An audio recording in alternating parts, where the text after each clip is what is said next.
Hello everyone, my name એમ પ્રતિક. હવે આપણે આ વિડીયોમાં બેંક નિફ્ટીનું એનાલિસિસ કરીશું. તો બેંક નિફ્ટી જ્યારે 56,800થી 57,000 પાસે હતી ત્યારે મેં બેંક નિફ્ટીમાં કીધું હતું કે જો બેંક નિફ્ટી હવે 56,500ને તોડશે તો બેંક નિફ્ટીમાં હવે સારો એવો ફોલ જોવા મળશે. તો નિફ્ટીમાં આપણને 55,000 સુધી સારો એવો ફોલ જોવા મળે છે. હવે બેંક નિફ્ટીમાં આગળ શું થઈ શકે એ આપણે જોઈશું. તો બેંક નિફ્ટીમાં અત્યારે જોઈએ તો ફિબોનાચીના 61% લેવલનું સારો એવો સપોર્ટ લીધો છે. એટલે 61% લેવલ પાસે બેંક નિફ્ટીમાં અત્યારે બાય ઝોન બને છે.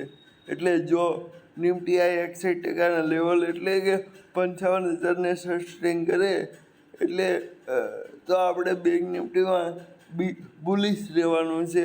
અને જો બેંક નિફ્ટી 55,000ને તોડી ને નીચે સસ્ટેન થાય એની તો આપણે બેંક નિફ્ટીમાં બિયરિશ રહેવાનું છે.